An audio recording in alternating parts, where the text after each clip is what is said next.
네, 안녕하십니까. 척척학습니다. 자, 저번 시간에는 정위신본이라는 원육기 끝나고 환역적 생리의 첫 파트로서 정위신본을 다뤘었죠. 자, 오늘은 이 정위신본과 조금 연계되는 내용이 있거든요. 이 참고 1의 내용은 뭐냐면, 앞에서 다룬 그 정위신본에서 정을 이렇게 정의했었거든요. 독립적인 분화가 시작되는 가장 태초의 형체. 쉽게 말하면 약간 수정란과 비슷한 개념으로 요 정을 규정을 했었는데, 요렇게 보는 관점에서 정위신본, 즉 정은 몸의 근본이다라 결론을 내렸었잖아요. 저번 시간에. 이 내용과 연계되는 이 생질의 위지정이라는 문구어에 대해서 한번 살펴볼 겁니다. 이거는 영추본심편에 나와 있거든요. 영추본심편에 나와 있는데, 이거에 대해서 이 유경을 쓴 장계빈 선생님이 유경에서 줄을 단 내용이 있거든요. 이게 이겁니다. 이게 내경 내용이 아니고, 이 내경에 나온 생질의 위지정에 대해서 장계빈 선생이 유경에서 줄을 단 내용이 요겁니다. 오늘은 요거에 대해서 할 거예요. 아시겠죠?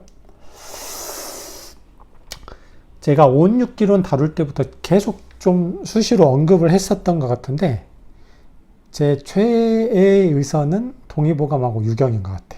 특히 이 유경은 사실상 이 한이야기 정수는 황제 내경에 있거든요. 근데 이 문제가 황제 내경이 난이도가 너무 높아. 그래서 이 난이도 극상인 황제 내경의 그런 문구들에 대해서 여러 의가나 학자들이 줄을 달았었는데, 제가 볼 때는 이 유경에서 장계빈 선생이 달아 이런 설명들이 제 개인적 관점에서는 조금 친절하고 좀 독창적인 관점으로 설명하는 부분들도 좀 있거든요. 그래서 제 개인적으로는 되게 좋아하는 책입니다. 유경을. 그래서 좀 이게 번역본이 비싸긴 한데, 나중에 좀 여유가 생기면은 이 유경도익 이런 게 다 붙어 있거든요. 그 온육기론에서 제가 도움 되게 많이 받은 것도 유경도익이야. 그래서 나중에 여유가 생기면 이 유경 해석본은 한 질 구매해 두시는 걸 추천드립니다. 그래서 나중에 황제내경 공부하다가 막히는 부분 있으면 여기 찾아보면 되게 좋거든요. 도움이 많이 돼요. 사실 여러분이 한의학에 이렇게 발을 내딛는 순간 소문영추라는 요 내경의 마수에 휘둘리게 됩니다. 어차피 내경은 봐야 되니까 그거를 조금이라도 쉽게 도움을 얻을 수 있는 여러 가지 책을 같이 보시면 좋은데, 그 좋은 참고서 중에 하나가 바로 이 유경입니다. 아시겠죠? 그리고 이 생질의 위지정은 영추 본심편에 기재되어 있는데, 요거에 이어지는 게 몇 가지 중요한 문구들이 있어요. 보시면은 뭐가 있냐면,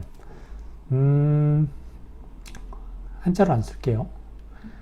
양정상박 위지신이라는 문구가 바로 이어서 나옵니다. 선생님 이거 정과 신의 위치가 바뀐 거 아니에요? 저번 시간에 보면은 이렇게 나와 있죠. 양신이 상박해서 결국 정이 된다는 식으로 설명을 해놨는데, 왜 내경에서는 이렇게 양정상박 위지신이라고 설명을 했느냐? 이거는 나중에 다룰 일이 있을 것 같은데, 사실상 어떤 동일한 현상을 양신이 치고받으면서 이렇게 뭔가가 새로운 신이 나타나는 그 현상을 약간은 그냥 다른 관점에서 기술한 거라고 해야 되나? 아무튼 정의신본에서 다룬 내용과 이거는 그냥 상통하는 내용이에요. 요 둘이 바뀌었다고 해도 결국은 동일한 내용을 다루고 있는 겁니다. 그래서 이거는 크게 신경 쓰지 않으셔도 되고, 그 다음에 나오는 게 이런 거 나오거든요. 바로 이어서 나오는 문구들이 수신, 왕래자, 위지, 혼이다. 즉 신을 따라서 왔다 갔다 같이 왕래하는 게 바로 혼이고, 그리고 병정이, 출입자, 위지, 백이라고 합니다. 혼백이라는 말 있잖아. 여기에서 혼과 백을 구분하고 있어요. 기능적으로. 그래서 신을 따라서 왕래하는 놈은 혼이고 유사하게 이런 혼백의 내용이지만 정을 따라서 출입하는 것은 백이라고 이 혼과 백을 명료하게 구분해 놓고 있는데 이건 나중에 자세히 다룰 기회가 있을 겁니다. 아무튼 이 생질의 위지정에 이어지는 문구들도 다 중요한 문구들이야. 아시겠죠? 자, 그럼 일단은 주요 한자들을 먼저 볼게요. 주요 한자들을 보면은 자, 쭉 보면은 뭘 봐야 되지? 이거 핵이죠, 핵. 나무 목자에 해가 들어가 있잖아. 그래서 이거는 C핵인데 핵심이라는 뜻으로도 쓰이고, 근데 글자 구성을 보면 좀 특이하죠? 나무에다가 이 12지에 해가 들어가 있거든? 12지의 해는 뭡니까? 해로부터 시작해서 자, 축까지 해서 오행적으로는 이거를 뭉뚱그려서 수에 포함시킬 수 있는 거지. 그치?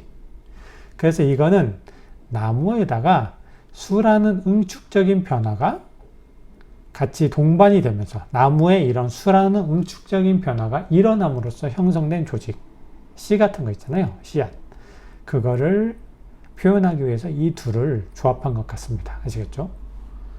그다음에 쭉 보면은 이거 아이를 배다 태. 그래서 태아, 태몽, 잉태하다는 말도 있고, 그리고 한의학 치료 중에서 안태라는 표현이 있어요. 안태, 이 안은 당연히 편안할 안자를 쓰는 건데 이거는 뭐냐면 임신이 됐어. 근데 중간중간에 태아가 너무 동적 성향이 강하다던가 아무튼 여러 가지 이유로 인해서 자궁이 급속도로 불안정해지는 상황 있잖아요. 그러니까 쉽게 말하면 낙태될 것 같은 상황, 유산될 것 같은 상황 있잖아. 그런 상황에서 이 안태라는 접근법을 사용해서 요거를 안정시킵니다. 여러 가지 침이든 약이든. 그때 안태라는 접근법을 사용하는데 요때 요 태자도 요겁니다. 태아를 안정시킨다 이거지. 예. 그리고 요 옆에 요거는 뭡니까? 알란이죠. 란. 알란. 그래서 계란은 뭡니까? 닭의 알이고 명란은 명태의 알이죠. 이게 알란입니다. 그리고 또 중요한 단어가 나오는데 요거 구자입니다. 구. 좀 크게 써보면 나무 목자에 모양만 봐도 막 가로 세로로 막 얽어 놓은 형상이거든. 나무들을. 그래서 이거는 얽다. 그리고 집을 짓다 구야. 그래서 이거는 뜻을 조금 더 정확히 보면은 우리가 레고 블럭으로 만들 때 어떻게 돼요? 이렇게 튀어나온 놈이 있고 쏙쏙 들어간 놈이 있잖아. 얘네들 그냥 단순히 끼우기만 하잖아. 근데 약간 이런 단순한 조립 양상 말고 뭔가 재료들이 전후좌우로 마치 이런 모양들처럼 전후좌우로 막 유기적으로 복잡하게 얽혀 있어서 점점 얽히면서 단단해지는 그런 과정 있잖아요. 이렇게 단단한 형태를 만들어가는 과정. 무언가를 계속 얽어가면서 단단한 형태를 만들어가는 과정이 있는데 그러한 과정을 구라고 보시면 될 것 같아요. 그래서 뭔가 복잡하고 유기적이고 그런 구조물을 만들어내는 과정 있잖아. 그래서 구조의 구도 이거고 그 다음에 뭔가를 구축하다. 구성물질 할 때 구도 이겁니다. 그래서 상대적으로 단순히 어떻게 조합되는 그런 양상 말고 뭔가가 더 복잡하고 복합적이고 유기적으로 만들어지는 그런 과정을 이 구라고 보시면 될 것 같습니다. 그래서 이 단어가 나중에 설명드릴 건데 이 남녀 구정에서 구라는 단어가 되게 아주 적합하게 쓰인 단어입니다. 아시겠죠? 자, 그러면 단어를 여기까지 보고 해석을 좀 읽어볼게요. 해석을 좀 읽어보면 자, 중심 회귀성을 보유한 유기적 존재인 태극에서 동적 성향이 우위에 있는 상태를 양, 정적 성향이 우위에 있는 상태를 음이라 명명하게 되니 이러한 음과 양의 기 각각에 대응되는 즉 편향적 변화 환경이 중심회귀성의 편향성이 부여되는 형태로 각인된 정이라는 근원적 물질 또한 두 가지의 양상으로 존재하게 된다는 겁니다.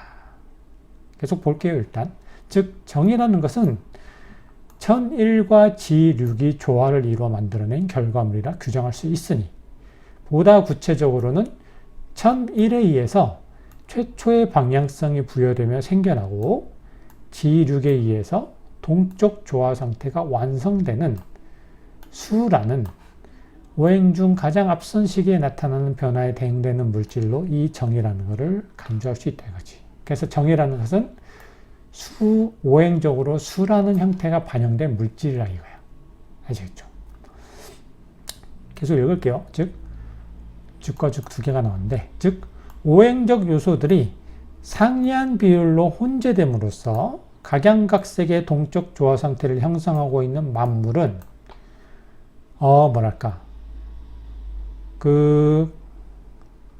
삼라만상이 어떤 형태나 속성 이런 것들이 엄청 다양하죠. 근데 그 모든 것들의 공통점이 있다. 어떤 공통점이 있냐면 모두 수의 상태로부터 생하게 되니 그 사례를 이제 듣는 거지.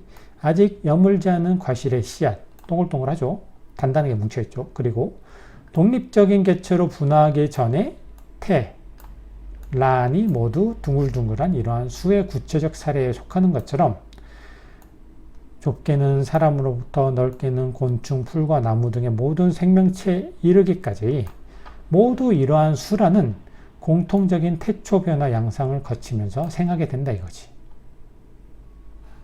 그래서 주역에 기재된 남녀로 대표되는, 즉 성별의 차이로 대표되는 음양 변화가 긴밀하게 얽혀서 생성된 정이라는 물질로부터 만물이 화생한다는 식으로 이런 문구가 주역에 있는데 요게 곧 지금까지 말한 이러한 내용을 의미한다고 장계빈 선생은 줄을 이렇게 달고 있습니다. 아시겠죠? 자, 그러면 이것들에 대해서 구체적으로 설명을 해볼 건데 일단은 전에도 한번 설명을 드렸었는데 이 태극이라는 개념이 나오거든요.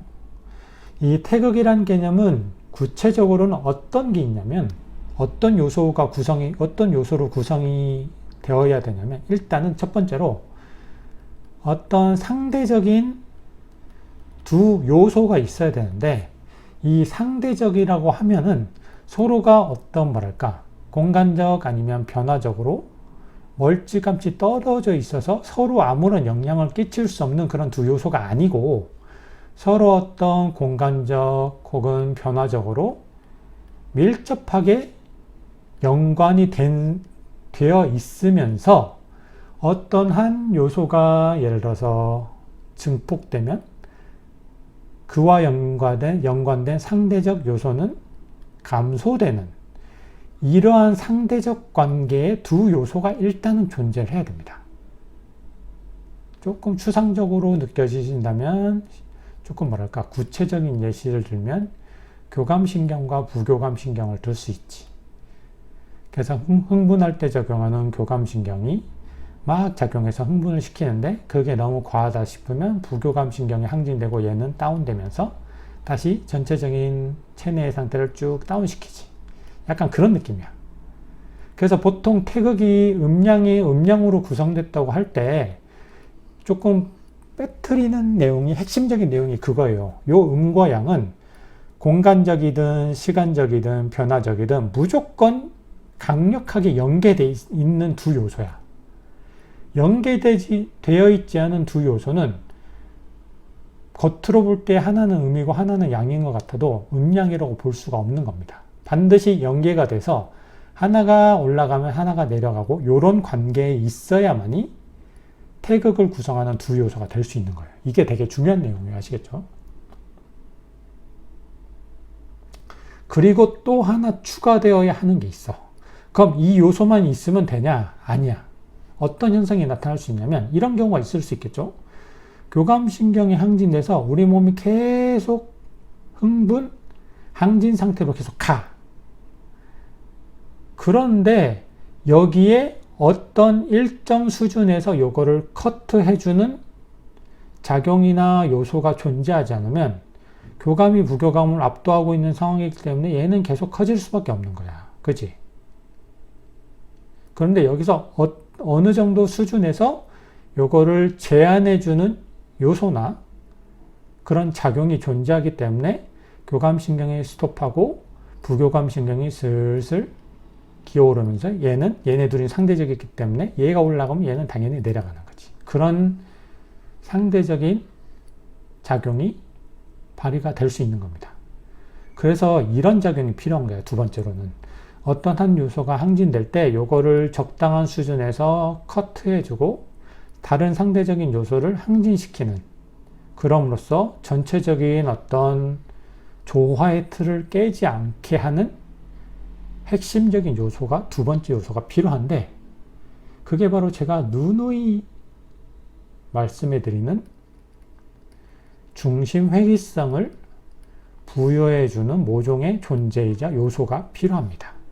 이 두 가지가 구비되지 않으면 태극이라 할 수 없고, 이 두 가지가 모두 적절하게 구비됨으로써 상대적인 두 변화가 서로 시소처럼 일어나면서 그게 조화를 깨지 않고 항상 어떤 중심으로 회귀하려는 성향을 갖게 되는 변화 상태. 그게 바로 태극입니다. 아시겠죠? 그래서 이 두 번째 요소 때문에 우리가 단순히 음양이 대치하고 있다면 태극을 그냥 이렇게 그려도 돼. 그죠? 근데 우리가 태극을 이렇게 안 그리잖아. 보통 이런 식으로 그리잖아. 왜? 반드시 하나가 상승하면 하나가 하강하고 이게 일정 시점이 돼서 얘가 다시 하강하고 얘가 상승하는 이런 동적인 변화가 일어나면서 그 와중에서도 어떤 중심은 항상 유지가 되는 거거든. 요 두 번째 요소 때문에. 그래서 이렇게 그리는 겁니다. 태극을. 아시겠죠?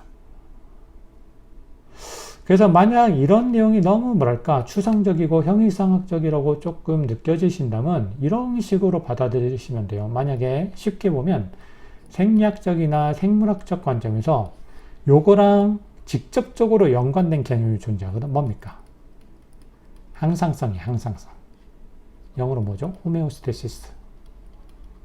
항상성이란 개념을 떠올리시면 돼요. 즉 항상성이 유지되고 있는 생명체를 태극의 구체적 사례로 보시면 되는 겁니다. 아시겠죠? 그러니까 그런 거야. 체내에서 엄청나게 많은 변화들이 중첩돼서 일어나고 있잖아요. 근데 어쨌든 정상적인 생리적 상태 하에서는 이러한 모든 생리적 변화들은 뭘 목표로 일어나는 겁니까? 구체적으로.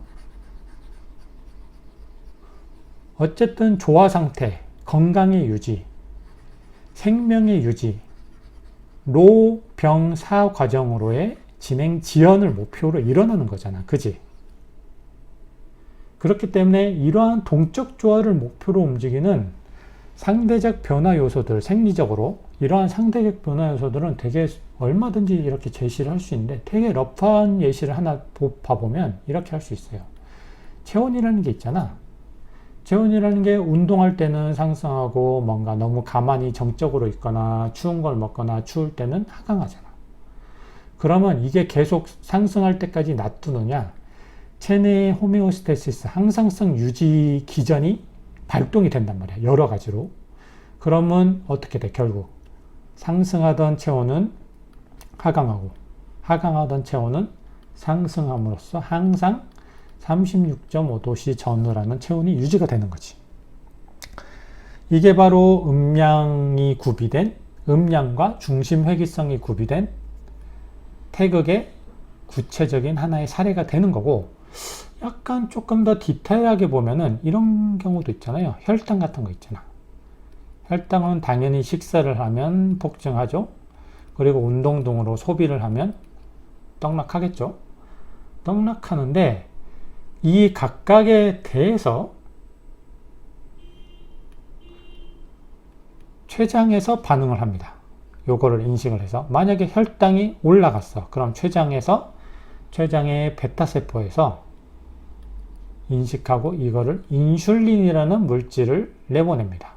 역으로 혈당이 저하됐으면은 알파세포에서 췌장의 알파세포에서 글루카곤이라는 것을 체내로 분비를 해줘. 그러면 얘네는 각각 인슐린은 혈당을 다운시키고 글루카곤은 혈당을 업시키거든. 그래서 혈당을 정상 범위 내로 유지시킬 수 있는 거죠. 그럼 만약에 여기서 반응이 제대로 안 되면 어떻게 돼? 혈당이 너무 높은 상태, 식사를 해서 얼마가 지났는데도 혈당이 계속 높은 상태로 유지가 되거나 아니면 어떻게 돼? 계속 저혈당 상태로 유지가 되거나 그래 버리겠지. 즉 병리적 상태에 도달해 버리는 거야. 그래서 이러한 중심 회귀적 작용이 발휘되지 않거나 이러한 기전이 고장나 버리면 이때부터는 치료를 들어가는 겁니다. 아시겠죠? 그래서 이게 태극의 개념이에요. 태극의 개념은 항상 잘 깊게 생각해 보시고 정리를 잘 하고 계셔야 됩니다. 아시겠죠? 단순히 두 상대적인 요소가 만난 게 태극이다 이렇게 정리해 버리면 안 돼요. 그 두 가지 요소가 상호 뿌리적으로 근원적으로 깊게 연관되어 있어서 상호 영향을 주고받을 수 있으며 동시에 두 번째로 어떤 요소가 들어가 있어야 돼? 얘네 둘이 너무 과하지 않게 중심으로 끌어내려주는 역할을 수행하는 두 번째 요소가 반드시 구비되어야만이 두 번째 요소도 구비되어야만이 이 태극이라는 개념을 제대로 설명한 거라고 볼 수 있는 겁니다. 아시겠죠? 자, 그 다음에 두 번째로 그러면 이렇게 정의된 태극의 관점 하에서 체내의 생리적 변화를 통해 생성되는 모든 물질들이 있을 거 아니야. 어쨌든 그지? 근데 물질들이 생성될 때 예를 들어서 어떤 동일한 물질이 생성된다고 해도 그때 체내의 상태가 양적일 수도 있고 체내의 상태가 음적일 수도 있잖아. 음량적으로 어쨌든 인체는 거의 대부분의 시간대에 편향돼 있거든요. 그러면 동일한 물질이 형성되더라도 아니면 그냥 상이한 물질이 형성될 때 중심 회귀성에 이러한 환경적 요소가 미세하게 편향성을 유발할 수 있다 이거지. 그래서 뭔가 체내가 약간 업되고 양적인 상태에서 만들어진 물질들은 약간 중심회귀성도 그런 식으로 편향된 상태의 물질들이 만들어질 수 있는 거고, 역으로 다운돼 있고 음적인 상태에서 만들어진 모든 물질들에는 중심회귀성 자체도 약간 음적으로 편향된 물질들이 만들어질 수 있다 이거지. 이게 상이한 물질들만이 아니고 동일한 유형의 물질도 어떤 환경에서 만들어지느냐에 따라 약간의 중심회귀성적으로 편차가 부여될 수 있다는 걸 여기서 설명을 하고 있는 겁니다.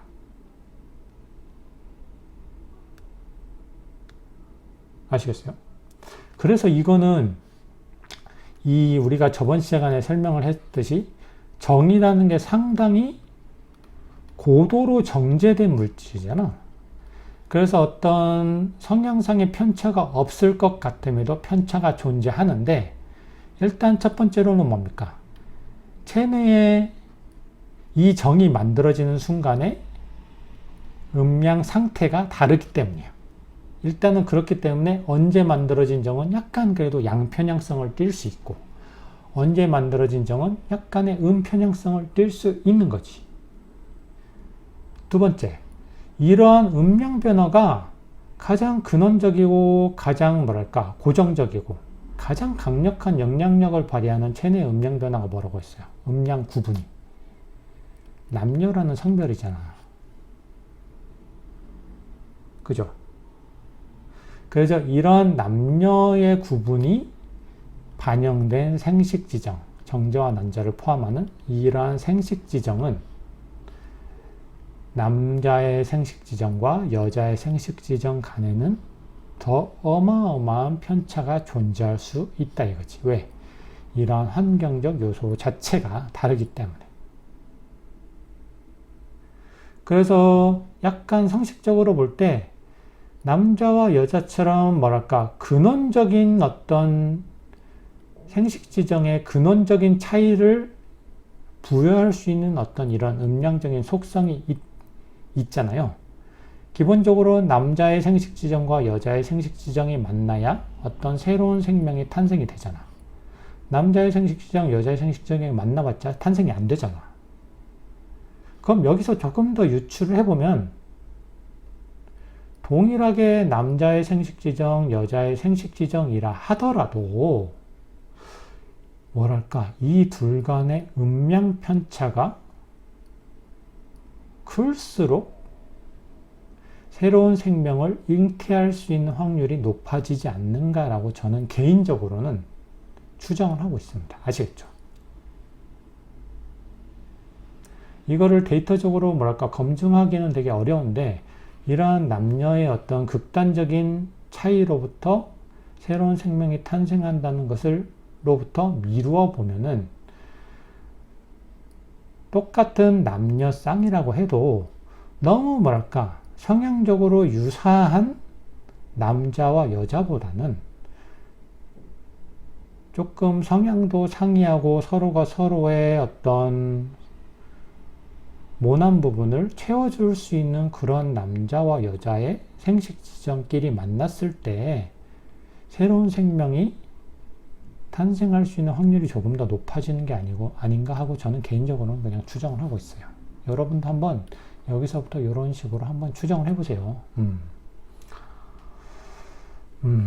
그렇습니다.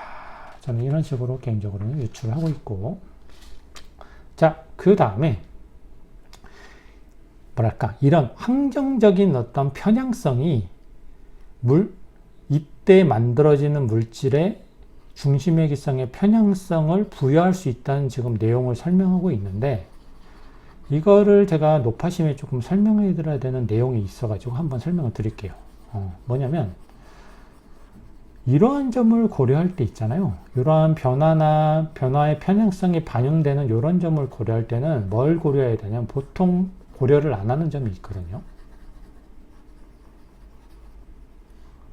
한 두 가지 정도로 말씀을 드릴 수 있을 것 같은데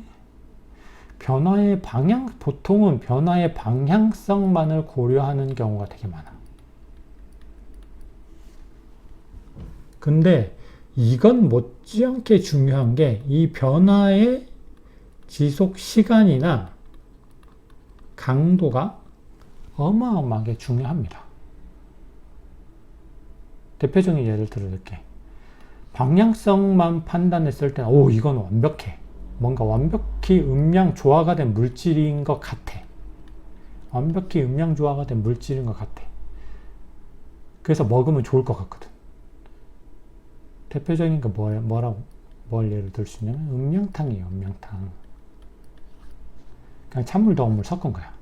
찬물 더운 물 섞으면 뭐가 일어납니까? 대류 현상이 일어나죠. 그래서 이거는 그냥 정적인 온도가 고정되었던 물에 비해서 약간 동적으로 대류가 되고 아래에 있는 따뜻한 게 위로 올라가고 위에 있는 찬 게 아래로 내려가면서 수승, 화강 이런 식으로 작용을 할 수 있기 때문에 매일매일 음양탕을 마시면 좋다라는 블로그 글들도 많습니다. 이게 제일 근본적인 문제가 뭡니까? 방향성 자체는 아주 바람직해. 근데 이거는 사실상 대류라는 뭐예요? 물리적 변화에 불과하거든. 이 지속 시간이라고자 얼마나 가겠습니까? 섞은 다음에 우리가 그 한 잔을 미처 마시기 전에 이 지속 시간이 끝나버릴 수도 있어. 그러면 그냥 체내에 들어가봤자 동일한 온도의 정적인 미지근한 물을 먹는 거랑 그렇게 차이가 있냐 이거지. 이 음양탕이야말로 방향성만을 고려하고 지속시간과 강도를 크게 고려하지 않은 약간 유서과학적인 개념이 아닐까라고 저는 개인적으로는 판단하고 있습니다. 하나 더 예를 들어볼까? 되게 많잖아요. 이런 경우 되게 많은데 일제가 우리나라의 맥을 끊기 위해서 여기저기 쇠말뚝 같은 거 박았다고 했잖아. 그 영화 뭐지? 최근에 본 거 뭐였죠? 갑자기 생각이 안 나네, 제목이. 김고은 나온 거? 파묘. 파묘에서도 사실상 큰 관을 대모처럼 박아버리잖아. 이것도 뭐예요? 방향성 자체는 그럴듯하지. 뭔가 박으면 뭔가 막힐 것 같아. 제일 문제가 뭡니까? 강도야, 강도. 지표나 지구라는 어떤 어마어마하게 거대한 깊이를 가진 유기체라고 볼게요. 유기체의 그런 깊이에 비해서 이 쇠물뚝이나 이 관 같은 거는 아무리 커봤자 우리 몸에 생채기도 못 내는 그런 작은 정도의 자극에 불과하겠죠. 그럼 이게 문화적으로 짜증나는 의미를 줄 수는 있는데 이게 실질적으로 효과를 받겠냐? 못 받겠죠. 이런 이 쇠물뚝 박는 일제가 쇠물뚝 박았던 그런 설들 있잖아. 이것도 바로 요겁니다. 방향성만 고려하고 지속시간이나 강도는 고려하지 않은 추한 짓들에 불과한 거지. 쓸데없는 짓들. 저는 그렇게 생각하고 있어요. 그래서 음량탄과 이런 쇠물뚝의 예시를 방향성만 고려하고 지속시간이나 강도는 고려하지 않은 뻘짓의 대표적인 사례로 봐도 되지 않을까라고 저는 생각을 합니다. 단, 뭐랄까, 남녀 성별의 근원적 차이가 담겨 있으면서 일단 생명체가 탄생된 이후에 그 생명체만의 그런 독자적인 왕조를 건설하기 위해서 체내에서 벌어지는 모든 화학적 변화를 주관하는 주재자가 있죠. 뭡니까? DNA죠. 사실상 이거는 어떤 사실상 영속적인 변화이면서 근본적인 화학적 변화를 주관하는 놈이거든, 얘는. 그래서 이 DNA가 담긴 생식 지정은 얘네하고는 다르게 방향성만이 아니라 지속시간이나 강도 또한 사실상 얘네 둘에 비하면 거의 영속적이고 엄청나게 강력한 그런 변화 유발자에 해당이 되는 거죠. 그래서 얘네랑은 이 생식 지정은 차원이 다른 개념이야. 좀 아시겠습니까? 뭘 강조하고자 하는 건지. 그래서 이 방향성만이 아니라 지속시간과 강도까지 잘 고려를 하셔야만이 어떤 이런 유사과학적인 사기적 행태에 놀아나지 않을 수 있는 겁니다. 아시겠죠? 자, 그 다음 설명드리고 싶은 거는 천일과 지륙이라는 약간은 이거는 상수학적 개념이거든요. 상수학적 개념인데 저도 여기는 뭐 그렇게 깊이 공부는 안 해봤는데 이거는 쉽게 말하면 오온육기 시간에 저희가 지겹게 반복했던 천간합 있잖아. 그치? 대표적으로 뭡니까? 갑기합화토인데 양목 음토잖아. 뭐랄까, 양간이 음간을 극하는 관계이기 때문에 이거는 부부합 관계라고 했잖아요. 이 천일과 지륙도 마찬가지인 것 같아. 이런 식으로 해석을 하면 됩니다. 그래서 쉽게 말하면 요 갑과 같은 변화에 의해서 최초의 방향성이 부여되면 생하고, 그 다음에 기라는 예와 합을 이루는 변화에 의해서 동적 조화가 완성되는 수라고 정리하고, 러프하게 정리하고 이해하고 넘어가면 될 것 같습니다. 그래서 결국은 이런 거야. 양적 성향의 생식 지정, 즉 남자의 생식 지정과 음적 성향의 생식 지정, 즉 여자의 생식 지정 두 개가 만나서 조화를 이뤄서 즉 수정란과 같은 오행적으로 수의 변화에 대응될 수 있는 태초의 형태를 만들어내는 과정으로 여기는 그냥 그 정도로 이해하시고 넘어가시면 될 것 같습니다. 아시겠죠? 그래서 이런 상수학과 관련된 내용은 뭐 깊이 공부하실 분들은 깊이 공부하셔도 되는데 개인적으로는 그냥 이렇게 직관적으로 이해만 하고 넘어가는 그런 수준도 나쁘지 않다고 봅니다. 아시겠죠? 그리고 요 마지막 문단에서 보실 게 이거 있잖아. 아까 제가 말씀드렸던 막 얽히고 설켜서 뭔가 단단한 구조물을 만드는 과정이라고 설명을 했잖아. 이거 바로 남녀 구정에서 얽힌다라는 단어 자체가 뭔가 용호상박, 앞에서 설명드렸었죠. 양신상박 할 때 용호상박, 용과 호랑이가 막 뒤엉켜서 정신없이 치고받는 상황하고 요 구자하고 되게 잘 어울리는 거야. 그래서 두 상대적인 신이 혹은 두 상대적인 신을 머금고 있는 두 정이 서로 엉켜붙다가 독자적인 신이 화생되면서 거기서부터 독립적인 개체로 만들어지는, 분화해 나가는 화생을 되게 잘 살린 그 단어가 저는 구라고 보거든요. 그래서 제가 아까 구라는 단어에 대해서 조금 설명을 드린 거예요. 아시겠죠? 자, 그래서 오늘은 저번 시간에 배운 정위신봉과 직접적으로 연관되는 그런 문구인, 사실상 동일한 내용을 말하고 있는 문구인 이 생질의 위지정의 문구에 대해서 장계빈 선생이 줄을 단 내용을 한번 자세히 살펴봤습니다. 아시겠죠? 그래서 오늘은 이걸로 마무리하고 다음 시간에는 저번 시간인가 예고해 드렸듯이 그 뭐랄까 경골 있잖아요. 경골과 비골, 즉 하퇴골, 무릎 아랫뼈, 그거의 해부학적 명칭들에 대해서 자세히 한번 정리를 해드리는 시간을 갖겠습니다. 오늘 강의도 이렇게 들어주셔서 감사드립니다.